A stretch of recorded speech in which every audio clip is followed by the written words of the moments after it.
Welcome in, everybody, to another episode of Scurry and the Scrub. I'm Matt DeMarinis. He's Jordan Scurry. We are your hosts. And we got some Creighton stuff to update, some life stuff to update for you. So we're just going to hop on and give you our takes on all the things that are happening in the off season. The off season, Scurry and the Scrub edition. The off season edition.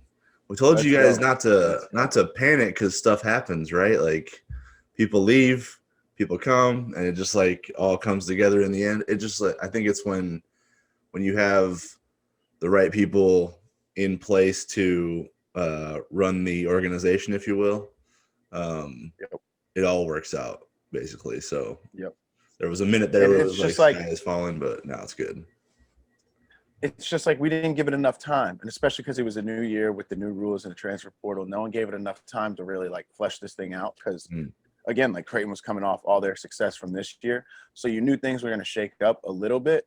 But like after it was a bunch of roster spots that I guess we didn't think about, now we're seeing how it all pieces itself back together. So I think here we are. How many sky is falling moments do we have? Like Christian transferred.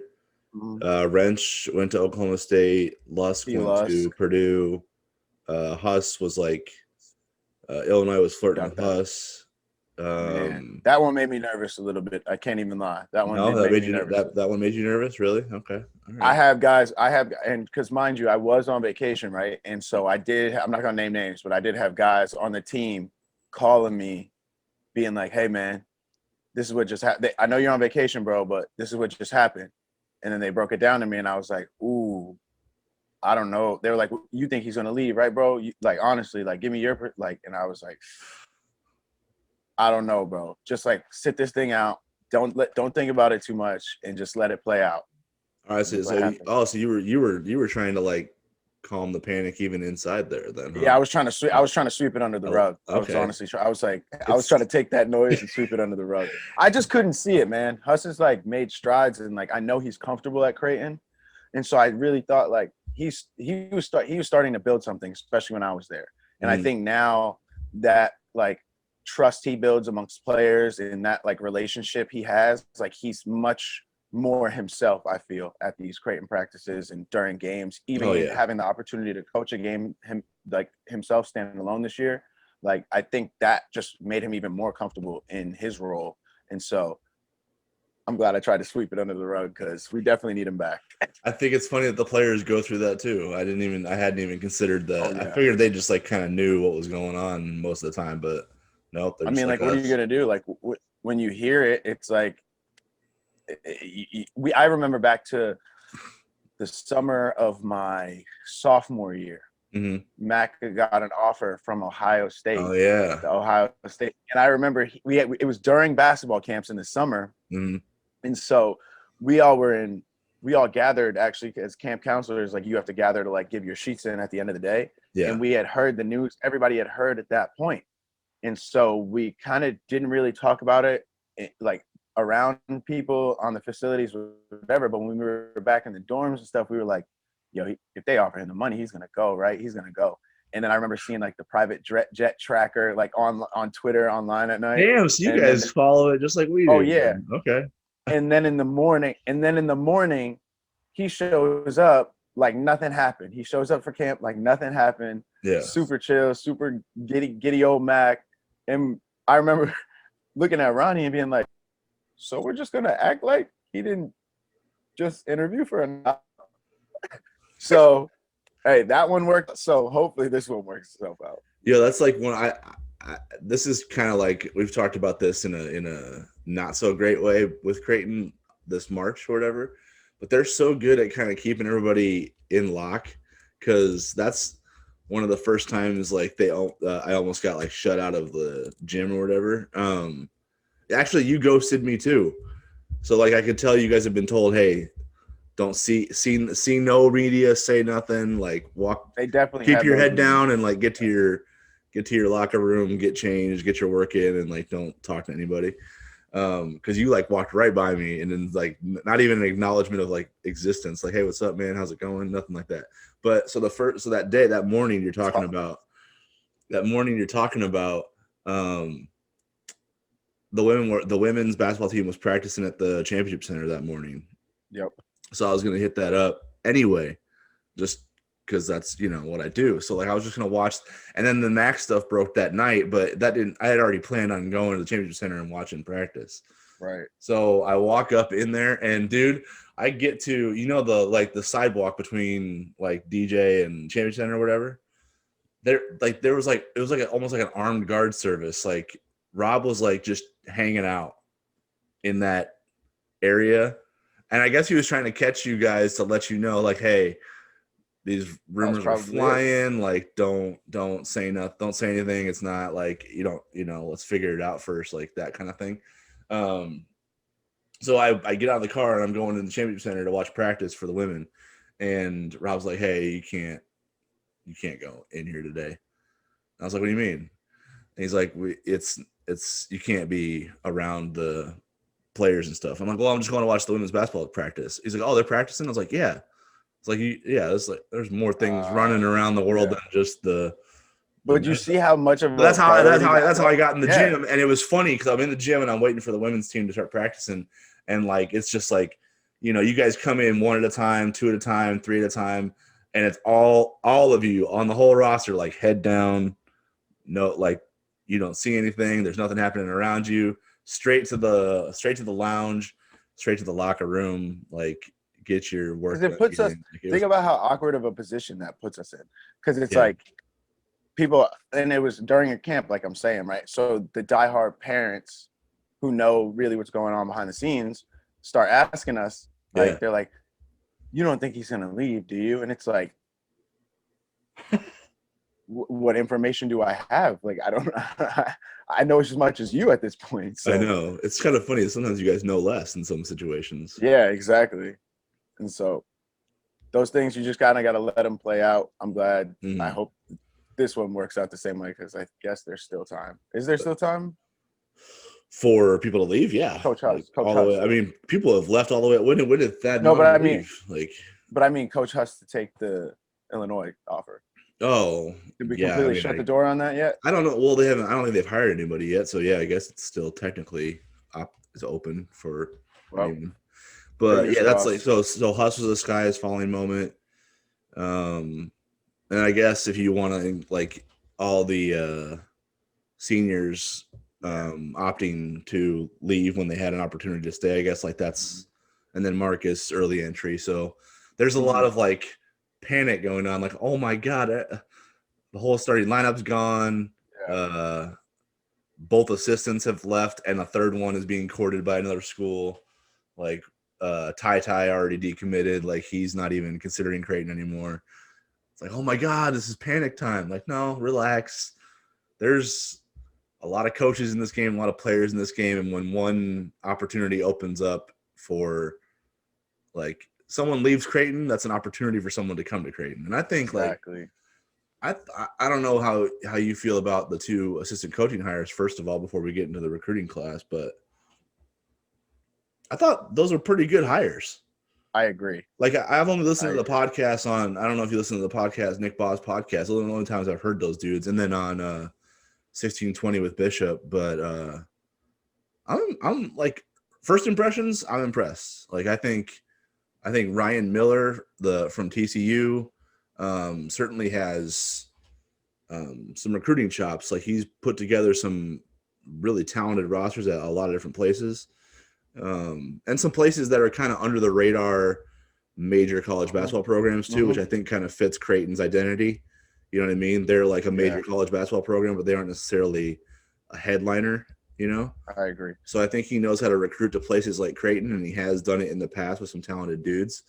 And then Jalen Courtney Williams, like, I just love like that dude's personality. You know what I mean? I think like he gives off a really infectious kind of vibe to him. I think players will enjoy being around him. I don't know what he's like coaching yet, but you know, that's a different type of situation for you guys to adjust to. But just his like general vibe, I think he's pretty cool. Like I agree. And he was associate head coach at McNeese State. He had just been promoted to that like 3 weeks before getting the Creighton gig. So he was coming up kind of in the game a little bit. He was making a name for himself. So I'm impressed with those hires. I don't know what your first impressions were. I agree. I think just straight personality based, I think it gives all the personalities that I was used to having in the locker room, like with those the combination of both of them. I think it just gives you that like that livelihood, but also seriousness that like you need in the locker room to like have a successful recipe of coaches that you trust and can talk to, but also are pushing you, all that. So I think the recipe's there.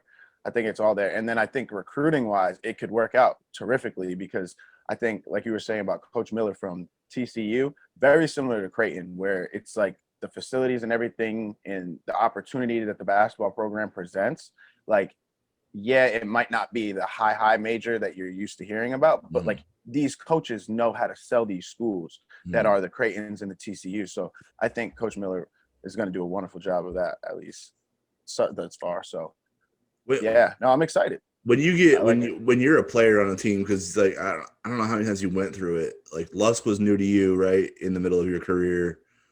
Wrench was new to you in the middle of your career. I think Huss was too, right? Yep. You were already there before Huss was there, right? Yep. Okay, so yeah, so you've been through all three then. Yeah. All three different assistants flying in there. Like how do you react to that type of stuff? Like when you're there and you're trying to get comfortable and there's already an established staff there and then they go through this shakeup type of situation.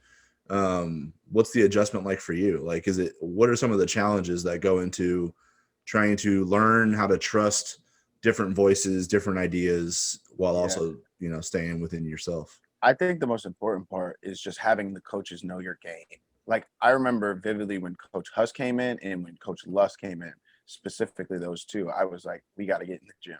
Like it's about just like, obviously you want to form a relationship and build trust, all that, right? But you want them to know your game. And for me, like a guy who they're not watching my recruiting videos and they're not seeing much of me like 5-on-5 in the summer while we're doing skill development stuff. I just made it a conscious effort to try to get in the gym with them as much as I could off, because in those moments where you're having one-on-one sessions or you're working out in groups of 3 or whatever, that was helpful because then the coach knows your game and he doesn't just speak to you like any other traditional player. Like he can speak to your game specifically and he can tell you what you need, like what he can help you improve on. And then you get to like, and through those conversations, then you kind of build up like a relationship. But I think that's the best way to start it out. And that's what helped me, I think. Yeah, I think they start up workouts, I think, that first week of June coming up here. So that'll be interesting from an evaluation standpoint because it's almost like the whole team is kind of new, even though there's people returning. It's like that you have new assistants and a new incoming recruiting class it's a 5-man class, right? If my count's right, 1, 2, 3, 4. Yeah.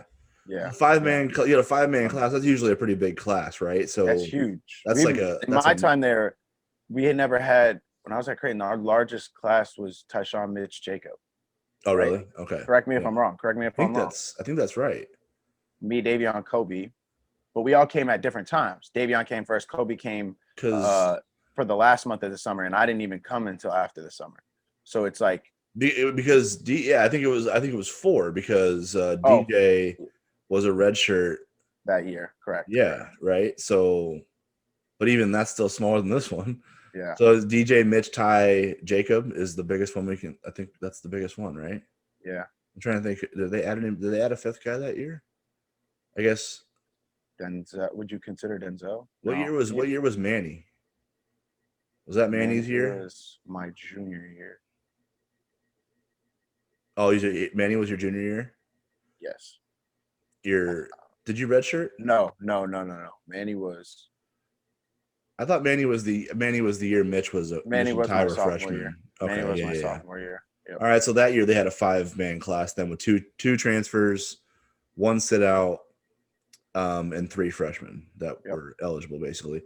But this year, with the new rules, like everybody's eligible to go. Oh yeah, Ryan Hawkins, he doesn't have to sit out. Like it's reloaded. It's 5 guys who can all practice, earn a role, and play.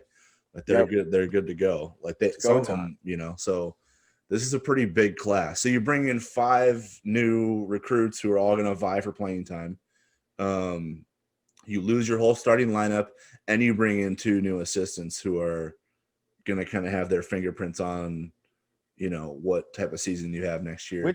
That's a lot of change, so right? good. Like, so what do you, when you're going through, like, when you're a returner, like a Sharif, an Antoine, Alex O'Connell, who had only been here a year, like Devin Davis, Samuel Osmani, like Murfeld, like what there's like a whole opportunity for everybody, right? It's like a fresh start for everyone. Exactly. They're all kind of at ground zero, are they not? With 5 new recruits, no returning starters, like everybody's kind of got a place to actually, earn right I think better, which is what I actually think is better for this team heading into this season, because now you don't have the pressure of the Sweet 16 team from last year. You don't even have the pressure of the team that was in my time, where it was like built to get to the Sweet 16 by like my senior year, and it was like built for a certain reason. No, this is just ground zero. Like, let's see what we have and let's build back to that Final Four caliber team. Let's try to get there.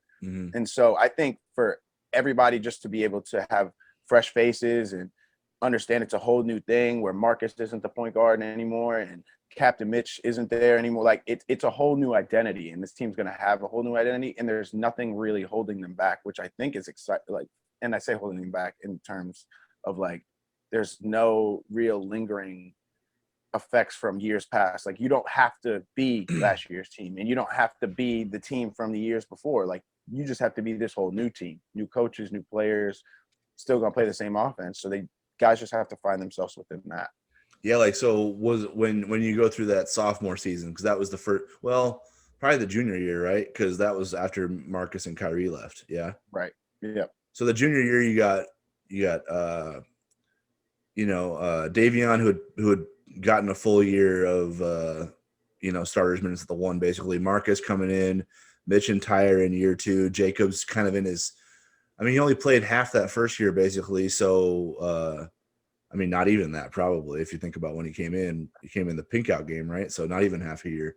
So Jacob was kind of still a freshman. And then do you feel like it's all kind of like there for you to earn? Like, I think what you're talking about is like there's a pecking order when you have a bunch of returners, right? You kind of show up in the gym and you know who's got what spots. Who you have to beat out. Yeah. Like when you walked in the gym and Kyrie Thomas and Marcus Foster were in there at the wing, like you knew, like Tyshawn knew he was like, I'm gonna have to earn this position. Like, I'm not just gonna get this when I'm walking in. And obviously he eventually did end up earning it, but you see the process he had to go through. Right. It's gonna be very similar to like what the process is for this team, where it's like whoever the point guard is for this team, you see what Marcus did and why he was successful over the past years. But it's like whoever's going to step into that point guard spot now, I'm not expecting you to do it the same way, but you just have to produce. I just think it's that. I think it's that across the board, every position. Yeah, no, for real. Like, practices are going to be crazy. Oh yeah. I think everything. I think everything with this team, there's probably within the coaching staff, because they've evaluated the players at a deeper level.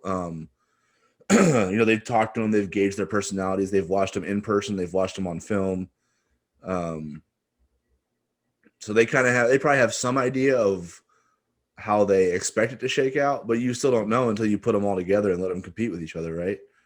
So that's the fun part about this group, is like when the practices get going, even from the summer, when that first week of June, and then they get that 5 weeks, right? And then they break for the final few weeks of summer, go home, see their family before school starts. And then, when practice starts before the season, like, it's going to be a dogfight in that gym every day. Even during the season, there's going to be times where, like, this dude might be getting 30 to 35 a game. And then 2 weeks later, he might be getting 15 because, like, someone just took his spot in practice and, showed something in games that we wanted to see in a different spot. Like, it's going to be a crazy year like that, where you might have an entirely different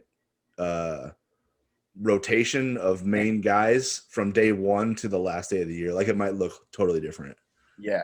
And I think what I'm the most excited for is just because, not to hash too much back on my time, but there's this transition, and you know it, between like the summer period, like the 5 weeks in the summer, and then when you come back, where that whole summer is like learning the Creighton offense. Because like you come into the Creighton offense, and I love it now because it's 5 young guys, and they're gonna come into it, and they're gonna be like, think they're taking good shots and pick up, think they're taking good shots and drills and stuff. And then you're going to notice this whole shift after they have that 5 weeks to play, where it's like, nah, those shots are actually not good shots for this offense and what we have going here. Individually for you, probably a good shot. But with what we have here as a team, it's like when guys buy into it, it's so crazy. Because I just remember even when Antoine, like his first 3 weeks in the summer when we started working out, like he was like, once I get this, I'm going to be so good with it. Because it's like, as a player, you can feel the flow of a Creighton offense and you can feel the flow of the ball, but you really can't pick that up until like 3 weeks into it, 3 weeks of playing for real. And so I'm excited for all these young guys like who are coming in with their own swag and their own game, but then to like kind of adapt to the Creighton offense and adapt to the style and speed at which we play. It's going to be fun to see. Like I'm very excited because it's a lot of new. And that can be good.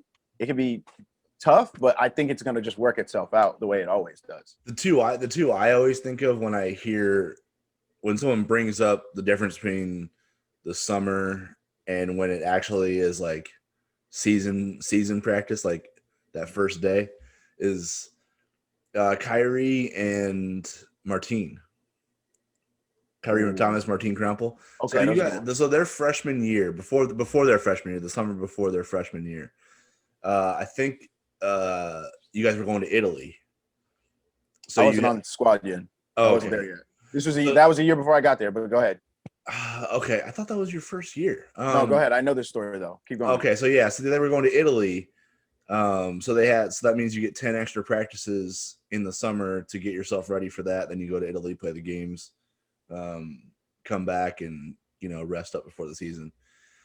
So Kyrie and Martine were killing it in those 10 practices. I mean, they looked, because it was more free flowing. It wasn't as structured, right? They could kind of just hoop, like you were saying. And I came away from that 10 days thinking, man, Kyrie and Martine might be starters. Like they might be day one starters. They look incredible. Then fall camp starts, preseason camp, and it's like, oh, their heads are spinning a little bit more than they were like not just 4 weeks ago, because there's so much, because now the structure's in place. Like you have to know the plays, you have to know the kind of the principles. It's not just go out there and hoop anymore. Like there's some discipline to it, and they went from like being easily the top five, two of the top five guys in my mind, to like I didn't even think they were going to play. Like, see, because that's how Mac does. He teases us. Like when we go on these overseas trips, and we went to Australia like before my senior year, so I already had 3 years in the program, right? But before we went to Australia, because obviously you get the new guys in the summer and all that, he only put in like 20 sets. Yeah. I mean, we have like 200. Oh, there's so many. Like more than that, like, right?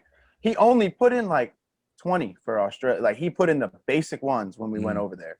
And so I was like, oh, this is great. Like, and because I knew all the plays, like, and just from being there for 3 years. Yeah. And so all that. And then there was guys struggling with just those, like, 30 plays. And I'm like, dog, you got to get ready. When we come back, they're coming every day. We're getting at least 10 new ones. Like, yeah, that's right. I love the early practice. Tell me about the 10 new ones every day. It's like every day before you guys even start running. It's like it's 5-on-0, and here's a whole bunch of new stuff. That first 10 minutes to every practice is that you have to be the most mentally locked into that. Yeah, that's it. Because and then he'll quiz you, and Mac will get you at the end. He'll quiz you after the practice on all the plays, like make you run through them when you're tired and your brain's like, no, I do not remember this play from an hour ago. But he's like, run it. And you're like, I'll try to piece this together. It's amazing. It's so funny to watch because it just shows how hard it is to be successful at this level. Because he'll take his most experienced crew and he'll run everything he wants you to run 5-on-0, and he'll run it in front of your face. like our quick refresher before the quiz, basically. Yep. And he'll have all those dudes run it like because they know it like the back of their hand, right? He'll find the dudes who do not screw up an inch of it, and then he'll break you guys off into 3. Like, you go on this court, you go on that court, you go on this end, you go on that end, and like it's just funny watching all the chaos. Like there's like this dude, 2 dudes screw up over here, 2 screw up over here. He's just walking around going stop. Like that's not, dude. And then think about the guys like you brought up, Martin and Kyrie. Think about the guys like Martin and Kyrie who have to not know just one position, but 2 to 3. Yeah. So Martin went from like the 3 to the 4 to the 5 to the 5 to the 4 to the 3 to the 5. Like he was going all around. Yeah. And so he had to know all of them. And like on inbounds plays, he would play the 5 sometimes. Sometimes he would play the 3. Like there was a bunch of different setups. So yeah, those things only come into play after like when the season's about to begin. So in the fall, it'll be fun. Right? Yeah. It'll be fun to see like the general skill and talent of this team up until they come back. But then when it gets into competition, that's when you're going to see who the real dogs of this year's team are. So right, because it's going to be a fun little. This is the thing about competition is like you guys don't. I mean, there's it's a free flowing thing, but he's not going to let dudes out there making 20 mistakes a night. You know what I mean? No, like you just said it. You just said it. Mac, the guys who like know that playbook and know it through many positions, those are the guys who are going to be out there. Right. Because at the beginning of practice, when he doesn't want to mess anything up, time is precious. We're practicing. When he can't mess any of that stuff up, he's like, no, I'm not throwing out just who my most talented guys are. I don't care. I'm putting my guys out there like TC who just know the plays. I'm putting those guys out there so this works. So guys can see what they need. Even if you're just watching, you can see what you need, how hard you need to run on this cut during this play, how you set this up during this play. Like that's the guys he's putting out there. Yeah. That's why it's funny watching like, Kyrie will have a good game against a team that's, lower level D1. You're like, oh my God, this dude's got so much potential. He's so talented. Why doesn't he play more? It's like, well, when Butler comes in the gym and they're super disciplined and, they can take advantage of your aggressiveness and your eagerness to just make a play, or like a Villanova who's super disciplined. Like it takes more than just a raw talent to survive. And that's a great point too, just because like you're talking about scouting report stuff. Yeah. Like you can be the most talented guy in the gym, this and that, but it's like when you have a 2-page scouting report on you, how good are you then?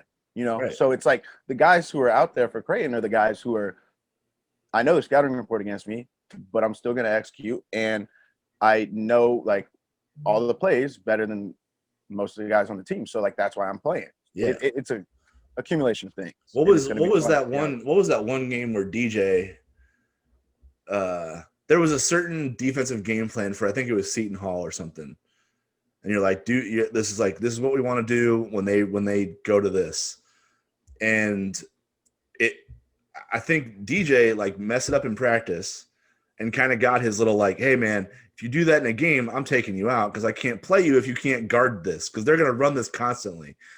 And I think it was the first couple possessions he messed up again on that action, and Mac pulled him. And it's like Damian Jefferson, by the time he was done, couldn't come off the floor. Yeah. You know what I mean? Like he could not take that dude off. He knew everything, the ins and outs. He was like arguably the most valuable player because of his athleticism and all the things he could do, from playmaking to defense to hustle to effort, all that. So by the end of it, he couldn't come off the floor. But early on, he had his growing pains too. That's the thing about it. Everybody who has leveled up at Creighton, you see how good they are. They've all had their moments where it's like they really can't be trusted out there because they make too many mistakes. It happens to everybody. Because look at DJ's a great example, because look at the athlete DJ is. Like he's probably one of the best athletes to come to Creighton in, I don't know, past 5 years. So yeah, right. Him, Marcus like, Foster, like either of those two. As athletic as both of those two dudes are, right? They weren't like at the point where you couldn't take them out of the game until they knew all the like at every point this season. If you were to ask DJ, what's the defensive scheme? He could tell you. If you were asked DJ, what are we doing on offense? He was going to tell you. Yeah. If you was going to ask, like, what's the halftime adjustments? He could tell you. So like, that's the next step, I guess. Like you can put in all the work you want, dribbling, drill, shooting, all that, but that's the second component to it. Yeah, attention to detail. Once you get that down, you take off at Creighton. Yeah. If you have attention to detail down, you're going to be like a superstar at Creighton. Yes. Because Mac's gonna take the reins off. You just go hoop. Agreed. And you do everything. Agreed. You do everything right from a schematic standpoint, and your game is gonna take off. And that's what happened. Like when he was final, and the details were finally all in lockstep. Like he just started hooping, and it was like, oh man, this dude's balling out right now. So yeah, that's the way it goes. So let's get into this recruiting class because it is pretty. I mean, from a historical standpoint, it's as good as Creighton's ever hauled in. I don't know. Do you what do you care about recruiting rankings? Like, take me back to the high school Jordan Scurry. Like, do hoopers care about this stuff? I think they do. I think some of the guys who are like really top guys who are trying to like, I don't know, be lottery picks maybe and all that, like one and done guys, really. I never paid too much mind to it just because, especially at places like Creighton. And what's funny is like, I think this year Creighton did the same thing that they always do is they just recruit the right pieces that they feel. This year it just so happens that all these pieces just were the top caliber pieces and ended up being a high recruiting class. But I don't think, no, as a player, you mean like, do we look at them with guys coming in? Like, is that what you're asking? Yeah, I don't know. Like when you say like Creighton's got the number 7 recruiting class in the country and you're a returner, do you go, oh, like here come all these like all-stars? Like how do you feel about it? Like what do you? Well, I think if I'm a returner for Creighton or I'm a returner for another team. If you're a returner for Creighton, I know how the returners for other teams are going to feel about it. They're gonna try to chew up some pieces out here. Like, all right, come on, Rook, let's go. But like, how do you feel if you're in the gym? Because there is a certain level of balance that has to be struck, right? You have to be really competitive because there are spots up for grabs. And in some guys' cases, like, you know, Sharif, Antoine, whatever, for the first time in their careers, right? They have a chance to earn prominent roles from ground zero, like we talked about before, because none of those, there isn't that experience crutch anymore. They have the experience now, right? Right. So when you got a bunch of new guys coming in, like there's there's 3 top 100 guys, 3 top 100 guys and one highly decorated D2 guy. Like, how do you feel about that when you're returning on the roster and you've got more experience in this group? How do you strike that balance between I'm coming for your neck versus like we're going to grow together? Well, I think early on you kind of set it on a tone of I'm coming for your neck. Like I think, and I've seen quotes from all these guys saying like I want to earn everything I get, and that's a good mentality to come in with because I know as a returner, if I'm here, I'm like I don't care if it's the number 7 recruiting class. I want all these guys to earn it. Like they don't know the playbook better than me yet. They don't understand this offense better than me yet. So if they can do that in a year, all right, kudos to them. But like they're gonna have to come get it. And I think especially just it's a good progression again, like having the summer to be, I guess, uber competitive, and then you go into the season and then you kind of try to put the team stuff together. I just it's earned, man. Like I just hope they know I don't care if you're a number 7 recruiting class. If I'm still there, I'm like, I don't care what you were ranked, I don't care whatever. How do you play in this offense? Because as of right now, I know it's not better than me yet. Right. Like that's how I would feel. And so if you can come in and you can put the work in, like to get better than me, then hey, you took it, you got that spot, like kudos to you. But it's just because somebody's like this highly touted recruit doesn't matter. Like I've seen highly touted recruits come to Creighton and it's like they couldn't put it together either. Yeah. So it's just a lot of things have to come together, I guess. I remember one story Maurice told me because Maurice was there. Maurice's redshirt year was the 2014-2015 season. And then Marcus Foster came in that following year as a guy who would redshirt and then play the year after that. And I remember Maurice was telling me like he was reading like Marcus Foster was this guy who was going to come in, lead the team in scoring, be the guy, all that stuff, you know. And when he got here, I remember Maurice like said he told him, he's like, hey, look, I know like this is what they're saying about you in the media and whatnot, and like this is what you're supposed to be. I'm just telling you, it's not going to be like that. Like I'm like you have to come through me. I'm the guy. I'm that dude. Yeah. Like so. How does that like? How do you guys like? How does that respect form when you're new I got a great one. When you're new to the team and someone comes up right in your face and says you're not the guy yet, you sit down. Like I got a great one for you. Best example is Tyshawn Alexander. Okay. Because when Tyshawn came in, we all knew he could shoot the lights off the ball because he was the dude who came in and was put up, like, we scrimmaged to 7, right? And he was the dude who could erupt for 7 straight points, like just shooting. And we'd be like, oh, game over, right?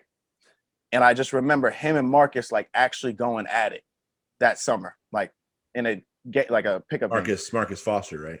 Foster. Okay. And Marcus was also one of those dudes, obviously, who could erupt for 7 straight points in a pickup game and kill. He had a solid team at the time, and I remember Tyshawn was cooking, right? Tyshawn, I think he had like 5 straight, missed the one to put it to 7. Marcus comes down, hits it, and he's like, yeah, that's why you my grandson, right? And he's like, you, and then like, Tyshawn's like, come on, you're not gonna talk to me like that, like, blah, blah, blah. And they like get into it in terms of like, yo, I'm just as good as you. I'm this, I'm that, right? They both buck up, right? They both buck, yeah. And then so they're like, all right, let's play the ones. Like after we get done the pickup game, play ones, and then they play one-on-one for like an hour, right? And then every time we were on the road after that, they're playing one-on-one. But that's just the kind of competitiveness that you like have to have, where Tyshawn's coming in and he knows that Kyrie Thomas, Marcus Foster role, that's gonna be him. He wants to get that, and him being like, nah, I'm not your grandson. I'm here. Like, is him being like, nah, I'm gonna go earn this. And obviously, like, it took some time and all that, but he eventually became that role in every, like, that player that we saw Marcus and Kyrie were. Yeah. And so I think that competitive just pushback and all of that, and the nature of the positions helps you earn that respect. It's needed. Yeah. Like, it's needed because it helps guys know it's like, yeah, I'm not there yet, but I'm gonna get there. So it's motivating, and it's also good because it's just guys pushing each other to be better. Yeah, I think that's what happens out of the competition. Like, there are probably some moments you could isolate, like, oh man, those guys don't like each other. Oh, that's heated, that's volatile. But like, through all of that, once you're still on the same side at the end of the day, there's like, that's how respect is kind of earned, right? Yeah. It happens organically like that. I think this class is going to go through a lot of that because, like I said, there's enough returners that want spots, and they're really competitive. So I think you're going to get some dogfights. Like, you just look at Sharif, a guy like Sharif, and then you watch Ryan Nemhard and see how he plays. Those are going to be must-see practices. Yes, because those dudes aren't going to give an inch at all. They haven't given inches their whole careers. So now when they're going head-to-head for the spot, to be PG1 if Marcus stays in the draft, that's a spot up for grabs that they're going to fight tooth and nail all the way up to, not like I said, all the way up to the first day of the regular season, but also like continuing to earn that spot every day in practice. Oh yeah, with the details and everything. Once you get in a Big East play, it levels up again. Like, you got to be sharp. So the sharper dude, the guy who's more detail oriented, less mistake prone, is going to get the spot. But the process of earning it is going to be fun to watch. And you just said why I think this team will actually be good all season long is because no one's secure at all in their spot. No. And it doesn't matter if you play a great non-conference at the point guard, right? Like, so say Sharif starts in non-conference at the point guard, right, and goes all up until right after Christmas. That's it. And they say that even if they only lost 2 games, it's still not just his spot. Like, Ryan could just as easily come in and take it from him if he shows the correct improvement. Like the head starts spinning and he figures it out. Yeah, right. Yeah. So, and if he like picks up the offense a little bit, like whatever it may be, it's just like at no position on this team do I see like, nah, he's set there. Right. In this, like, there's no, any position could change at any point in the season. But I think what's great about that is I just think that's going to make the guys who do start and do play significant minutes value it more. Right. And I think that's going to help this team this year. Yeah, 100%. You're totally right. Isolating that Christmas day, I think you just know it. It's conditioned in you. Christmas is like the great reset of a team, right? Yeah. You guys come back from that holiday break, and that first practice is terrible. I always say like there's two seasons. There's 2 seasons. I always say it. There's 2 seasons. There's non-conference and there's conference. Because just the non-conference, man, like, what do you have to scout? Where is your sample size of what you can scout for this team? You don't know a team's strength until that point in the season because you have enough data on them, you have enough film, you have enough talking to other coaches, scouting stuff. Like, it's not until then do you really have the identity of a team. Yeah. And so that's because like Marcus Zagorowski like didn't start till after that first conference game, right?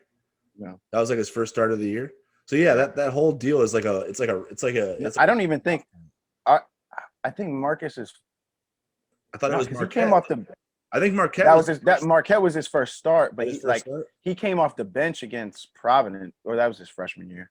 Yeah, no, so it was Marquette his sophomore year. Yeah, he came off the bench. I think they played. They played Providence on the road, right? That year. Mm-hmm. Yeah, you guys. Yeah, we played Providence on the road and beat him because Marcus was killing. Yeah, he was killing. Right. Yeah, and then that earned him a starting gig because it's like, oh, this dude's about that Big East life, so let's get him in the starting lineup. Yeah, been playing with that first rotation more.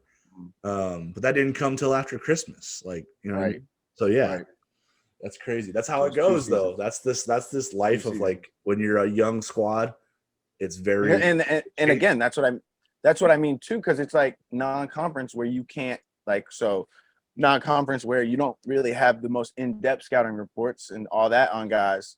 Like, you can kind of roam freely, play your game, like do whatever, because dudes aren't like, if you can't go left, they're not just forcing you right. Like, they're not like there's a bunch of stuff. So once you get to the conference scheduled games, I think that's when the guys who are the most locked in play, because it's like with all the scouting reports and defensive schemes they're trying to throw at you, the guys who can deal with those adjustments and understand, like, I guess, like the coaching points of the game are the ones that get to play. Yeah. Let's run down some of these dudes real quick and hit up out of here. So we talked about Ryan Nembhard a little bit, but I don't know. When you're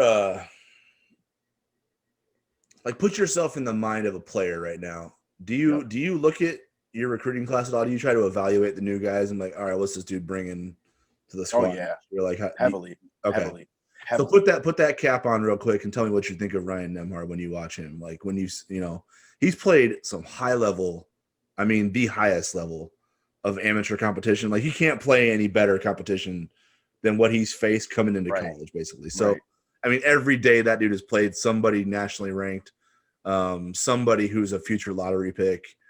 Like, what are your impressions of how he handled himself in those situations? Mature, I guess. His game is very mature. Oh, for sure. Like, when I watch him play, he has unbelievable body control when he attacks the basket. He's a great slasher, and he's just a good setup playmaker. Like, he can really get that foot in the paint for the Creighton offense. Mm-hmm. Like, I think when I'm in my analysis, when I've looked at these guys, I try to like put on my cap of like, okay, where do I see them being effective? Like, I'm like put myself inside the arena in a heated game against a Big East. Like, I'm like, where are these guys effective? Like, where is Matt going to call upon these guys? And I think for him, it's his ability to get one downhill in transition ridiculously. And then his playmaking ability is like slashing and all that offensively. I think it sets all the other guys up. Like, I think he's a great centerpiece guy to like lead the break, all that. And he's big too, so he can rebound and get out on the break some. So yeah, that's what do you think? Who is it? Actually, I was going to try to ask you that question in the way of like, what player does he remind you of in Creighton's past? Ooh. Since Mac is obviously a little bit like, I think he reminds me a little bit of Josh Dotzler. I don't know if you ever saw Josh play, but Josh would have had an unbelievable career if he didn't get hurt. Like, if his knees had held up. And I mean, he still did have a really good career, but he was going to be special. Like, his playmaking ability, his feel for just like where the ball, where he could put the ball is. And that's what I still to this day have not seen anybody pass like him. His instincts really for like eyes, and it looked like he had eyes in the back of his head. He was making unbelievable plays, man. I got to look up his film now. Yeah, if there's something on Synergy going back to Dotzler years, like, I don't know if there is, but find some Dotzler games that early freshman year, because he was a wizard, like, with the ball. It was crazy.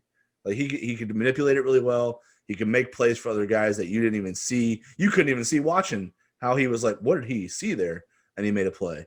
His assist to turnover ratio, he was one of those weird guys who was like, he always had more steals than turnovers. He was one of those dudes. He like defensively in your face, in your grill, never letting you get comfortable with the handle. It was like he was like a mixture of like Sharif, like doggedness on defense, with like Zagorowski's ability to manipulate the ball. You know what I mean? How you can do it with one hand, basically come off the dribble, flip across the court to somebody like you didn't even see in the picture. Like it's a mixture of those two skills. Like he's in your face. He's a bulldog on defense, and he's really good at manipulating the ball, and manipulating the defense and making a play for somebody that you didn't see in your primary view. Just unbelievable vision playmaking. I think Nembhard fits that mold because he's tough as hell defensively. He doesn't give it. Like he'll be switched onto dudes who are like gonna be, lottery picks. Which is another coming out of the wing. How tall is he? What, 6'3", he's listed at 6'1". I'm not sure about that. So like really? 6'1"? He looks smaller, so I'll have to see, but he's listed at 6'1", which is not bad. Like, maybe I'm tripping. I thought he was like 6'3". No, I was listed at 6'2". How is he 6'1"? What were you? What were you legitimately? I'm like 6'1" legitimately. Okay. I would get listed at 6'2", and I would try 6'3" if I could. When he's out there, he looks like he's pushing 6 foot, but he's also playing, like I said, dudes are like trees out there. So right. Two guards are 6'6", 6'7", so he might be 6'1". Yeah. It might be fair. We'll see. But he reminds me of Dotzler because like he doesn't shoot it great. It's definitely inconsistent.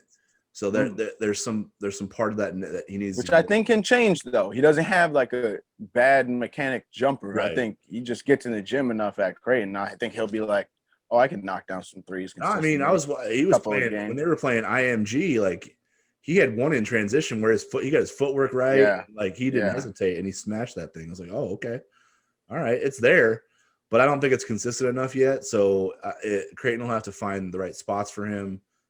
Get him a lot of reps shooting. So I think that's the part of the game that needs to that he probably has to work on a lot at the next level. But he's strong. Like I said, he looks like Dotzler. He's strong like Dotzler was, really strong for his age. He's probably played more high-level amateur competition than Dotzler did coming out. But also Josh hit the ground running. Like he was the best point guard in the Valley, along with like Brian Mullins, who's coaching at Southern Illinois now. Like they were the best point guards in the Valley from the jump. You know what I mean? Like assist turnover ratio through the roof, unbelievable playmaking. That was good. Well, get ready. I'm gonna ask you now, all the guys. You got to have Creighton past player. Yeah, I'm doing this for everyone. I like that. That was a good response though. That's why. Yeah, I think he's Dotzler like. So we'll see. Yeah, we'll see how wrong I was on that one at the end of the day. Yeah, so John Christophilus, the lowest ranked recruit of this class. I think he's at 143 out of 247. I don't think anybody else has him on their radar.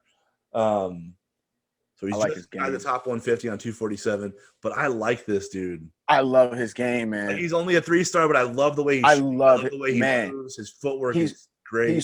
He looks like he's never rushed. He's very composed. Yeah. And he gets to his spots. And you know how important that is in the Creighton offense. Like, there's no wasted money. He gets to his spots. He pulls up. Like, I think it's going to be good. And especially – but he's one of the ones where I'm like, he's going to learn quickly that attacking a closeout into that pull-up one dribble is not it. It's either going to have to be you're getting all the way there or you're pump faking and taking a sidestep hitting that three.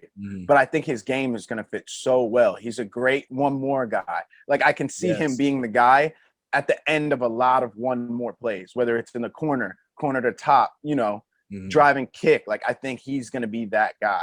And especially he can hit those shots. His jumper looks smooth. Like, yeah, I love, and I've seen a lot of there's a lot of videos out there of him doing like long range training, like 6 3-point lines. Like it's just getting the footwork right. He saw Mitch and somebody told him he needed to start shooting from further because the Creighton offense. Dude, that's the game this day though. It's like if you can shoot, I'm with it. You're special. I'm with it. Like, I'm with it. It's not like he's like a freshman in high school. Like, I'm gonna try this. He's like, no. So he's probably watching Dame and Steph like all the time.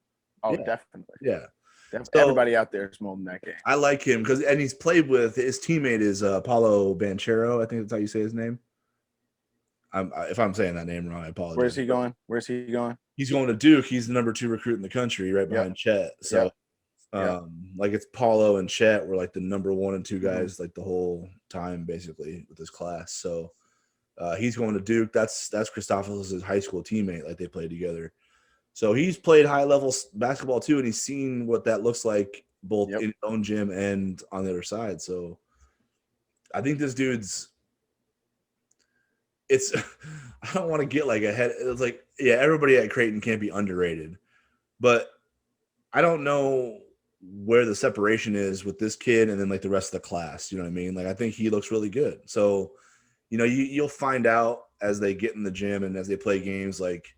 What's his footwork like defensively? Can he move laterally? Is he quick enough? What's his handle like? That was my only like critique is that obviously they don't show defense highlights on Twitter no one ever puts those right? Yeah. But that was my only concern, I guess, that because he wasn't ranked higher, like it might have been he can't guard as many positions. Maybe he's not as tall as he said. Maybe he's not that strong yet. But trust me, Jeremy will get him right. Jeremy will get him right.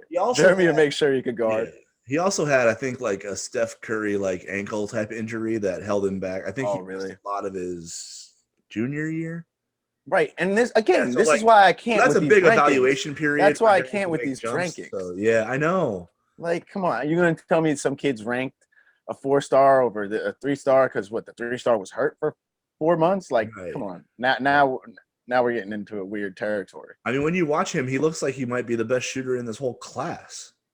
Like you're like, I saw a lot of people were saying that this is one of the best shooters to come out of high school. Like I was looking at it and I was like, oh, really?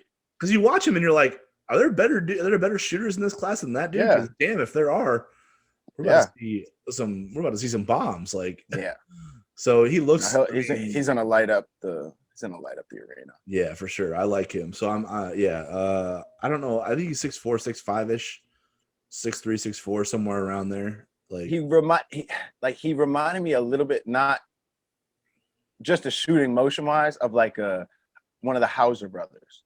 Same type of shot rhythm, not the screen and pop type of player, but definitely the shooting rhythm from the wing, like that when Marcus Howard would take that one dribble, kick out to the wing, and they were ready.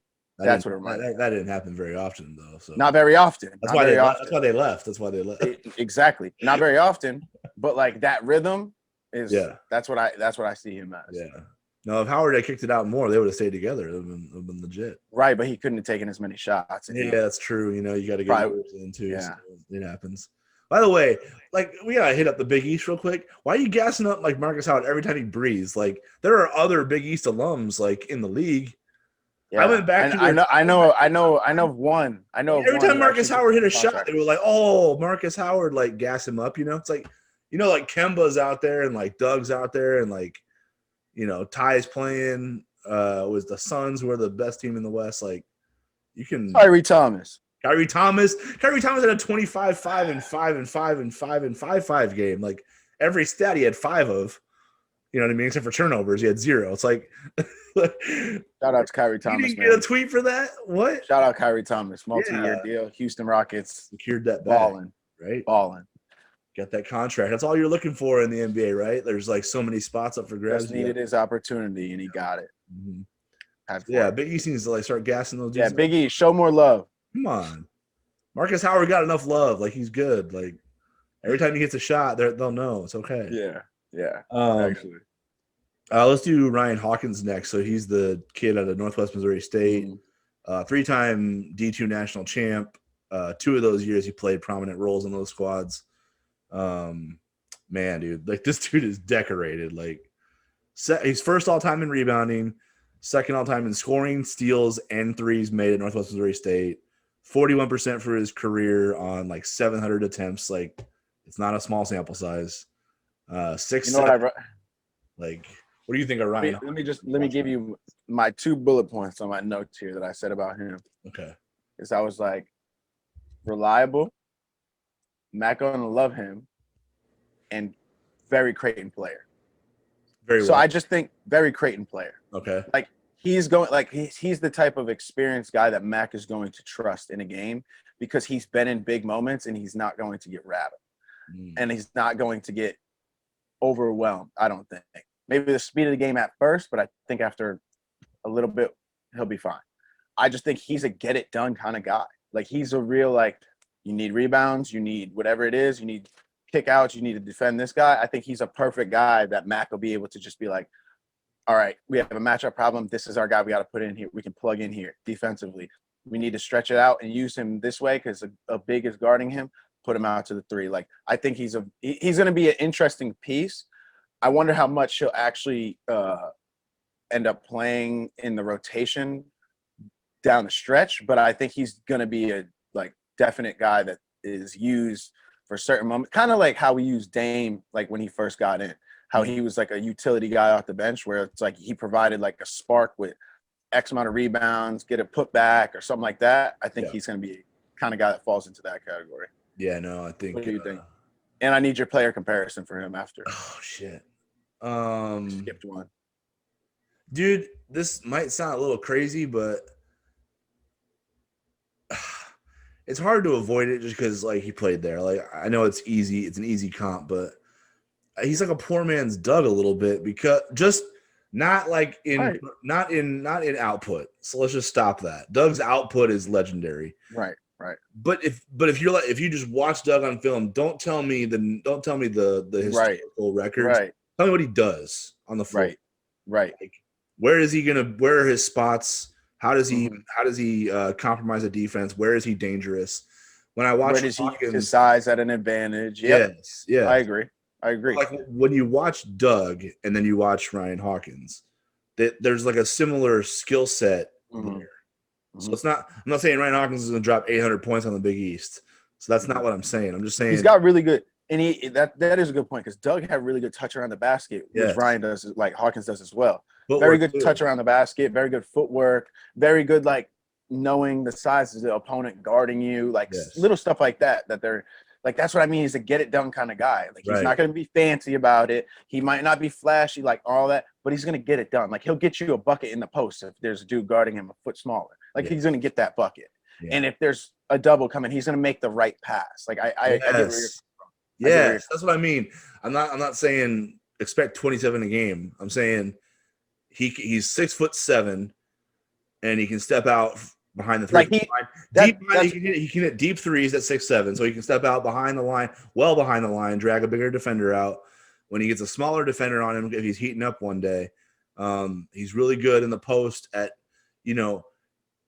manipulating the defender with angles, footwork, and he's got good touch around the basket too. So he can finish with either hand. He's got really good footwork and churn over either shoulder. So I'm like, and like you said, he's really good at when he's in that post-up situation against a smaller defender and they send help to him. He's shown really good composure to, all right, slow the game down, look for the read, make the open play, or make the quick kick out that can go to the one more that can hit the open shot. You know what I mean? Exactly. That hockey assist type of play. That's what I see. So I'm like, that's everything Doug did. Yeah.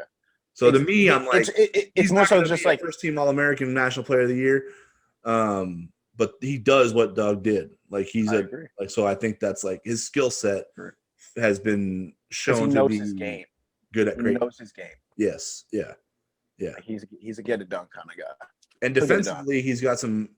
He was Defensive Player of the Year in D2. So one of the years he was there. So like he's got some probably more athleticism than you would think out of someone who got comped to a Doug McDermott. And then honestly, Doug had more athleticism than people gave him credit for too. Like his vertical, his speed, everything. Like it was just a baggy T-shirt, man. Like it was once he took out the baggy T-shirt, people were like, "Oh wait, there's athleticism under here." I always joke with Doug about like that. I'm like, "Yo, you would have been drafted higher if you didn't wear that big ass T-shirt before you." They don't trust the baggy tee.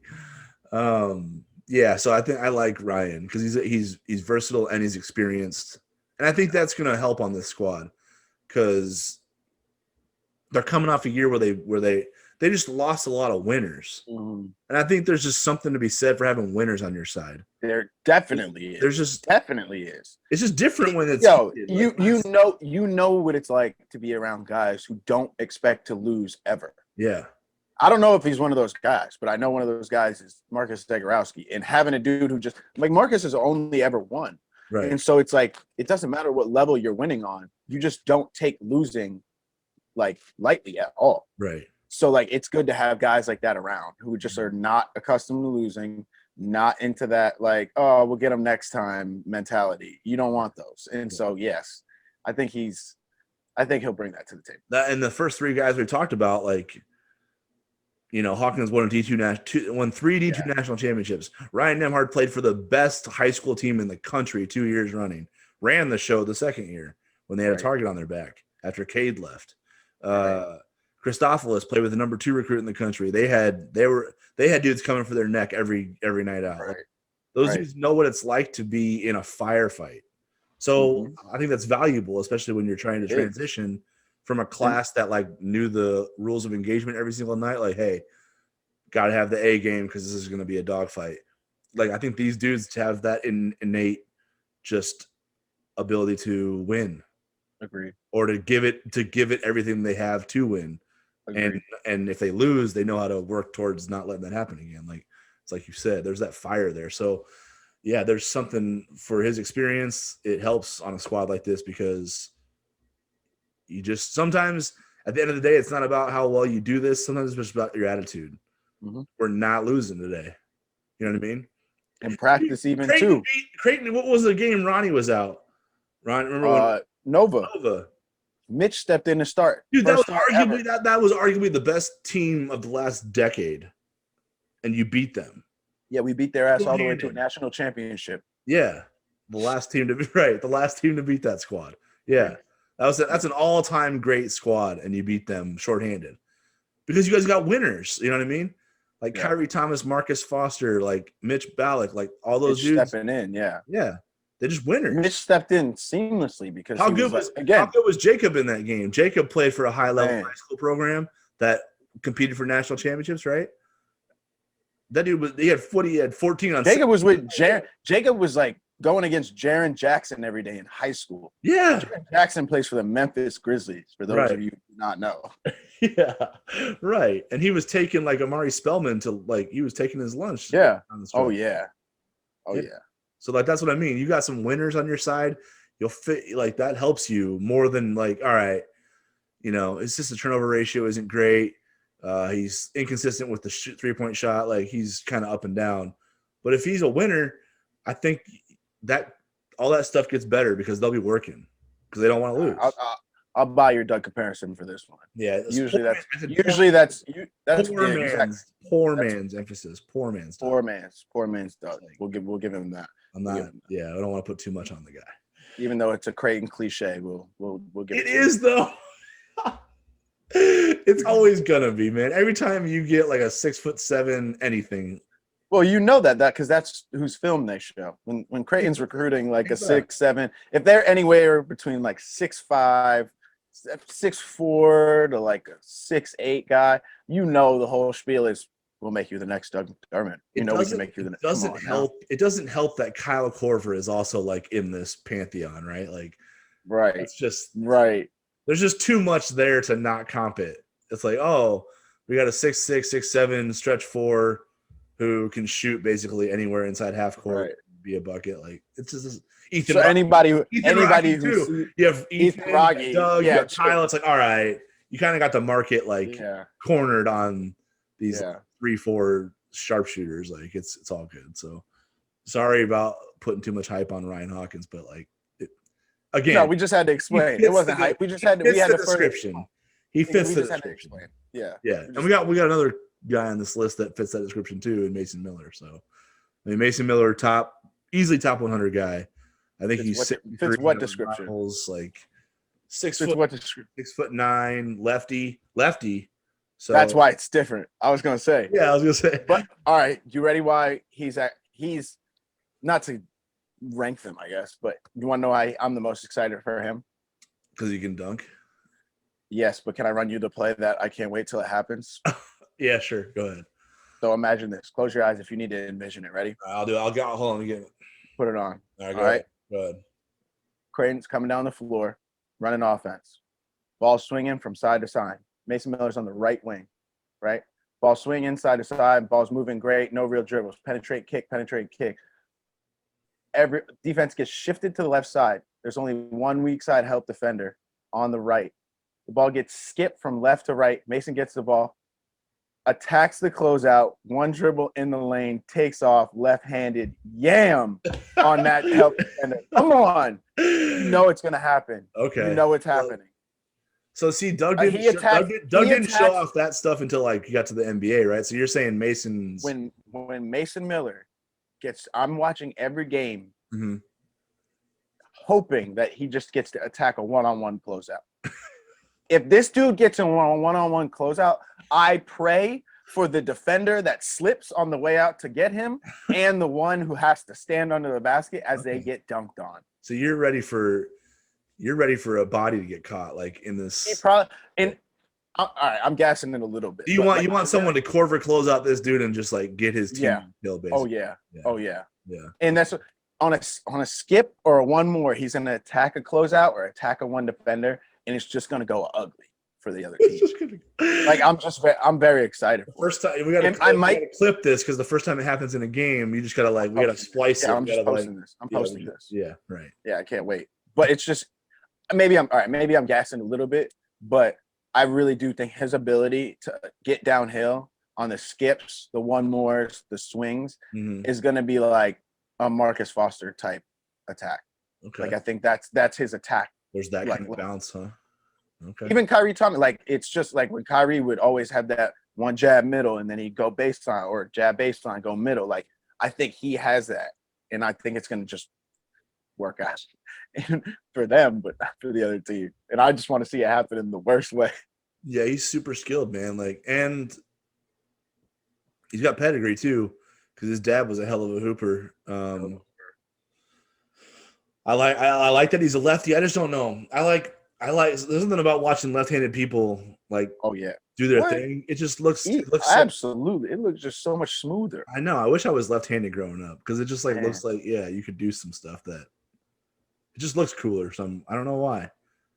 But it's harder to guard because on a real note, I was going to ask you, harder to guard. What's the difference between guarding left and right? Is it harder? Because it seems like it would be harder because your instincts are all reversed. It's like you want to know what it is? And I know this just from hours and hours of one-on-one. When a lefty shoots, right, they don't necessarily like have a shooting pocket because it's like, I don't know what it is about left-handed shooters, but it's always like cockeyed a little bit because like there's like they don't just shoot from the pocket. Like righties have a pocket and have a space they need to get it to.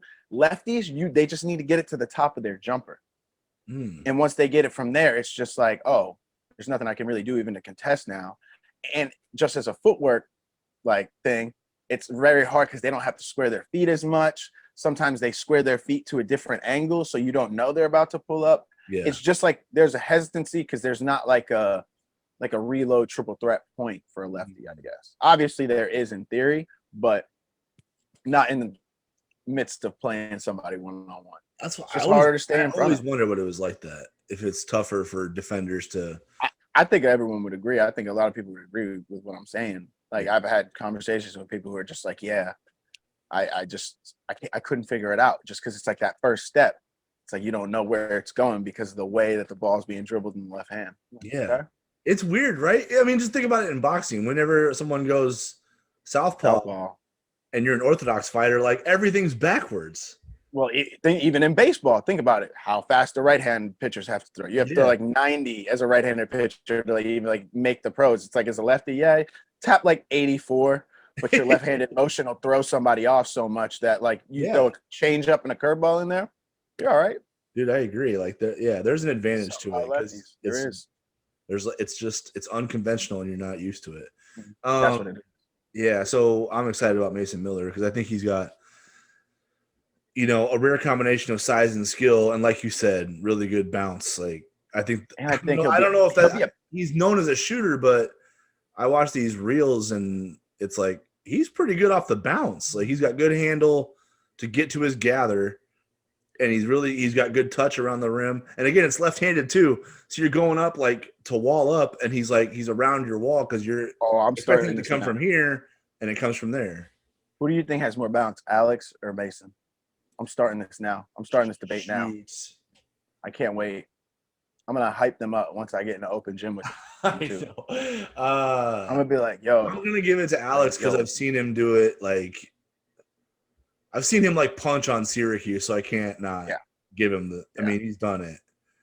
So, I think this is gonna be great, yo. Imagine closing out one wing. You got to close out to Alex, and then the other wing, you got to run all the way, close out to Mason. Like, it's gonna be some head top dunks this year. Yeah, if it's game changing for Creighton to have like you got a Corver closeout dudes who can punch on your big. Who can punch on your big? Yeah, like that's gonna be dangerous. Because normally it's like Corver closeout, and then let the little guy come in there and we'll wall up and they won't know what to do. Yep. Like if we're closing, like these dudes are 6'6", 6'9", 6'8". If you're Corver closeout on dudes who can go baseline and rock the rim, that's a different animal. Because then you almost have to Kobe close out everything, and the sharpshooters love Kobe closeouts because they can just rise up and go over there. Yeah, Kobe closeout all day. That's not even breaking. I'm getting that up a second over your hand. I'm good. Yeah. Like you couldn't even break Mitch's rhythm with a Kobe closeout. Like he's good. Not even close. He can still hit on you. Yeah. A Kobe closeout is easier than a drill to him. Exactly. That might as well be the shooting gun with no one. That might be the dummy in front of you. Like. Yeah, exactly. The big blue shooting. Yeah. Yeah. So I don't know. I'll give Alex his flower edge on that one. Yeah. I mean he's dunked on like what was that? He had a dunk on Cal like in the preseason. Oh yeah. Yeah. That was nasty. That was pretty nasty. So I need Mason to do it like against something like that on that stage, and then we'll reevaluate when we get to that point. If it happens in the same game, I'm gonna lose my shit this year. I can't wait. If they both do it, they both punch on someone in the same Mason game. From the right wing, Alex from the left, and they both like same half or something. I'm just gonna turn my TV off and just like go somewhere and be like, I predicted this. Do you got like? I'm gonna go buy a lottery ticket. That's what I'm gonna do. Yeah, I'll just go buy after that happens. What numbers am I feeling right now? All right, last one on the list. The new guy. So just signed. Last but definitely not least. I know he's like the highest rated dude on the list. Yeah, that's what I'm saying. That's not a bad ad to finish out the class. Not a bad. The highest ranked recruiting in school history. Just the last. We just got this guy. Just whatever. Like yeah. I love how. I mean, before we get into him, this 2021 class. So it's Ryan Nembhard, John Christophilus, Mason Miller, Ryan Hawkins, Arthur Kaluma. Sorry. None of those dudes were on a radar like a year before they committed, essentially. It's not like Nembhard was a quick recruitment. Christophilus, nobody had heard of until basically right around commitment time for Creighton. Mason Miller is the only dude on this list who had any kind of like who Creighton offered like years ahead of time and kept recruiting and battled to the end and got. Right. Isn't it funny how it works like that? Yeah, they hauled in their greatest recruiting class ever. Of just like why we said don't panic. Yeah. There was never a need to panic. Like the reason we even have this podcast is like it's like there's so much around Creighton that is like good and exciting and like that guys can buy into and like. And it's like you don't think there's gonna be coaching changes and guys decommit and all that end up like making guys take a second look at Creighton or take a first look at Creighton. Like now it's like, yeah, people are really figuring out what this program is. This is why we got 4-star recruits now. What are those things called? Like dream catchers? Are those things that like you put them above your bed? Yeah, to keep nightmares out of your head or whatever, right? Yeah. That's what this podcast is. It's a dream catcher. Like we see all your nightmares brewing, and then all we do is stop them. Like we're just like, wow, it's not. The title of this episode will now be Dreamcatcher. Dreamcatcher. Well, we might have to change our name to the Dreamcatchers. Oh, right. Like welcome to the Dreamcatchers with Matt DeMarinis and George Scurry. Yeah, that's all we do. We take all of your negative thoughts and we turn them into positive recruiting classes. Exactly. Yeah, we're dream catchers right there. That's right. So yeah, we had all this doom and gloom, all this sky is falling, and then here comes the greatest recruiting class in the school's history from a ranking standpoint. And what I think that comes from go ahead.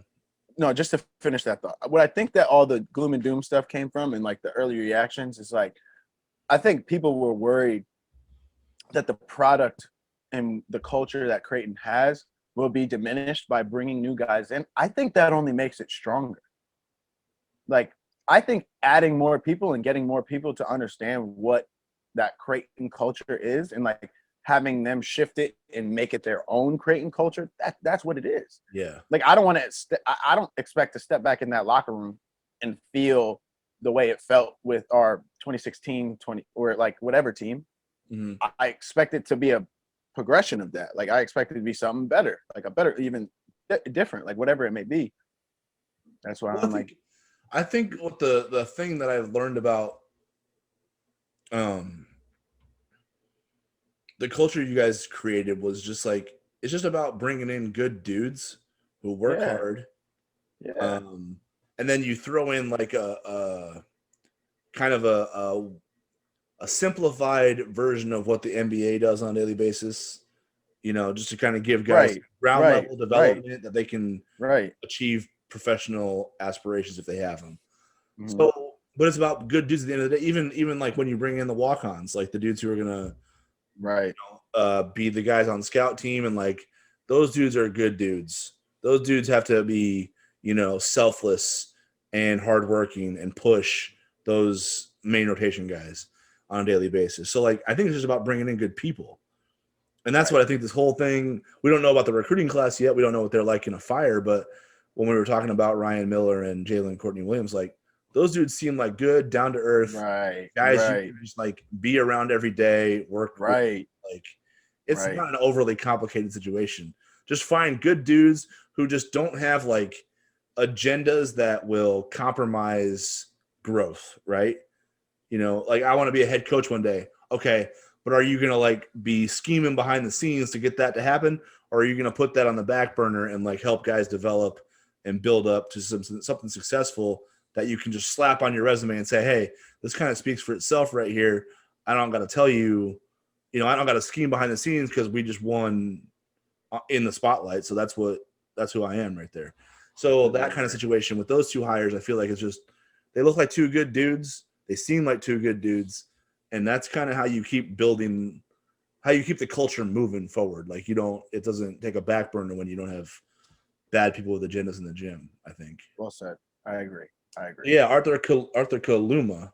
I gotta learn how to figure out how to put that together. Arthur Kaluma. Watchword Bolt was not even like. Watch us both be wrong. Yeah. Great. Not even close.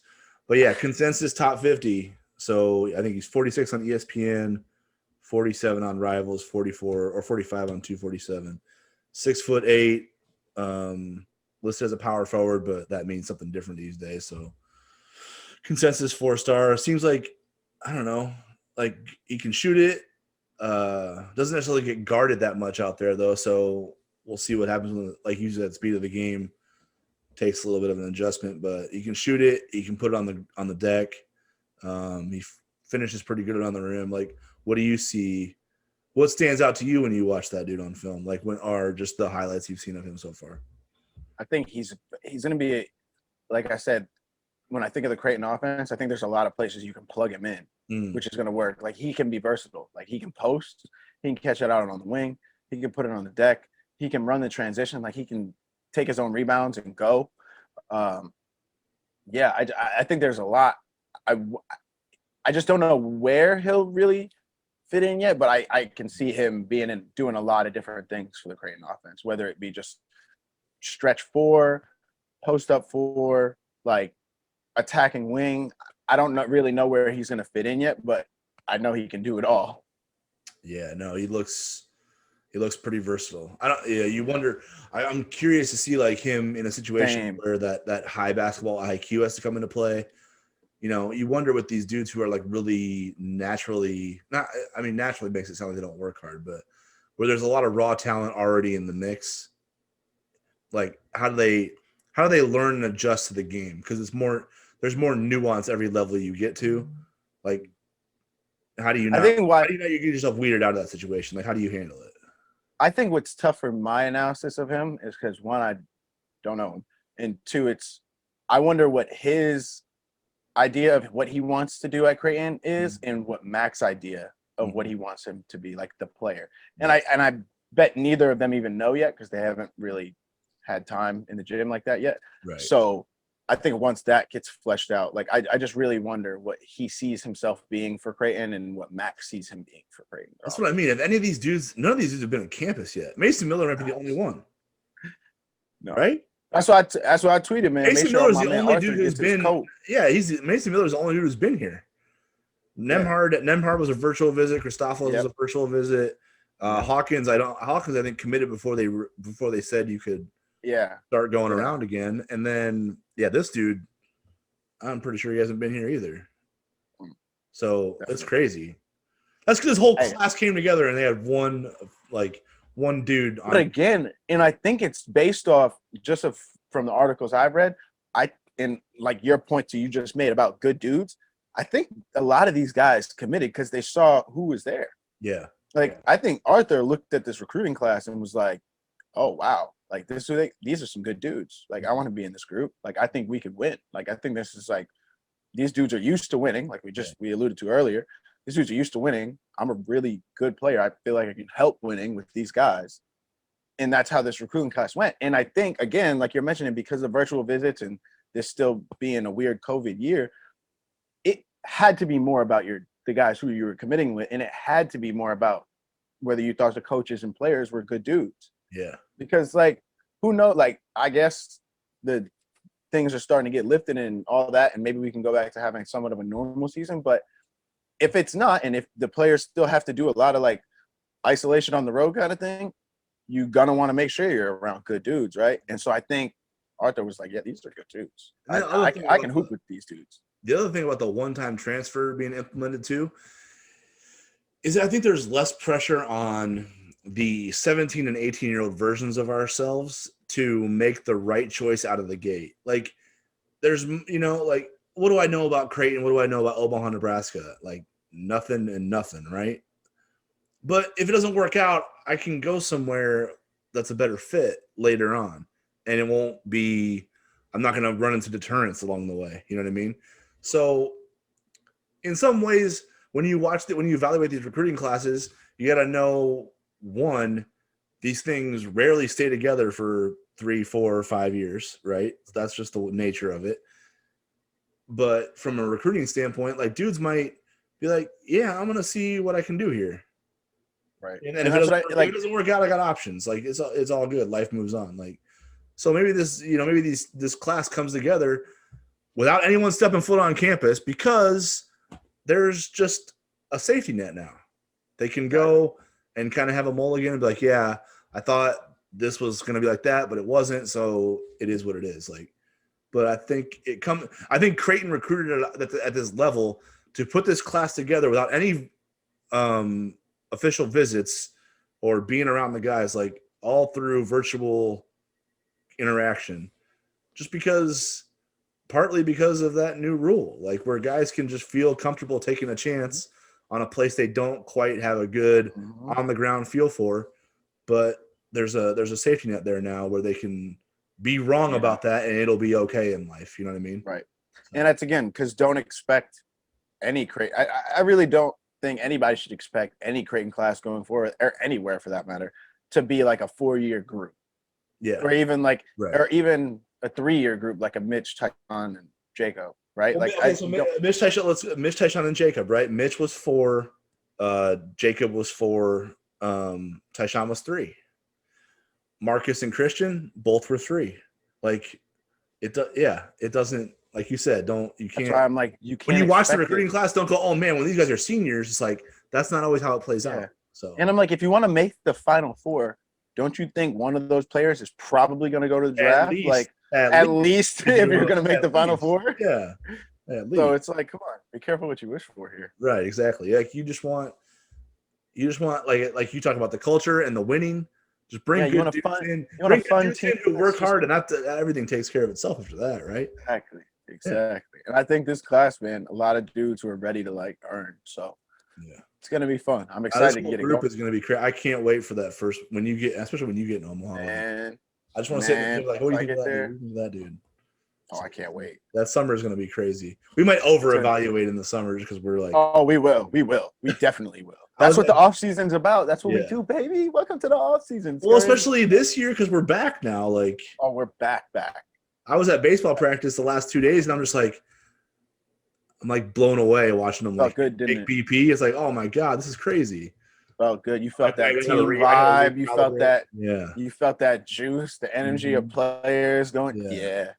Coach, it's real, man. Like, where the hell you been? Like, it's a pandemic, man. What are you gonna do? Like, yeah. Some of the coaches forget because they were forced back into coaching their sports regardless. Right. They're like, what's isolation? The NCAA was like, no, we're having sports, so report to your job. They checked that bank account real quick. They're like, shit. They were like, wait a minute. We need that revenue. We have a whole year to figure this out. Mm-hmm. All right, everybody. That was our recruiting episode. Just to give you guys a rundown on all the, like I said, Dreamcatcher episode, right? You guys all had your nightmare scenarios like running through our heads the last couple got y'all. Feed us all your negative thoughts. We'll spin them. We'll tell you guys why you don't need to overreact. Give us all your negative thoughts after this one about what you think this season will have, and we'll combat them. Yeah, tell us why we like. No, all these kids suck. Yeah, like no one says that about recruits ever. Like, oh my god, they're gonna be Hall of Famers, NBA players, every single one of them. So we'll next we got an NBA playoffs episode coming up though. Like we're gonna have Jordan and Cole Huff, baby, reporters. They're NBA reporters. We got the GOAT coming on. Yeah, so we'll get into that sometime soon. With the playing games getting around. So congrats to your Celtics, by the way, for a little bit. You know, they're gonna. For what? Congrats to Jason Tatum for scoring 50 points. That's what you meant to say. That's exactly what you meant to say. I mean, they're about to get that work, but you know, at least they were all right. For me. Yeah. I'm not talking Celtics yet. I'm reserving my thoughts for the next podcast. I'm just mad at you for not letting my Bulls tank. Like, why'd you lay down for them? Like, that pissed me off. So, man, we'll get into it. We will get into it. All right, Jordan, it was good catching up with you. We'll hit up on the Cabo trip too. That next one too. So we'll see. Hey, I can tell you about all things Cabo, man. Great place. He doesn't have to stay there, right? You can tell some stories, yeah. Oh yeah. All right. I didn't go too crazy out there, man. I just needed some peace of mind. Don't worry. He's about to go back like next week. It's like feeling good. If I had the bread. Well, hey, McDonald's. We're getting tax returns. We're getting tax returns. We might get tax returns. Hold on. Yeah, tax returns. And then we got to who wants to sponsor us today? Subway or something like that? Oh, yeah. Wait, we can get sponsors. Let me see what kind of things I have around. Yeah, just Jimmy John's. I don't have any Coca-Cola cans. I don't have any. Chick-fil-A. Hey, Chick-fil-A, stop donating. Chick-fil-A, stop donating to Republicans and give it to us for a minute. We'll do something. Yeah, Bang Energy. If you want to sponsor me too, stop sending money to Republicans and just send it to us. We'll do a better job. Yeah. Whatever you want. We'll be more useful with the funds, we promise. We got you guys. All right, everybody. Thanks for tuning in. We'll hit you up pretty soon. Peace.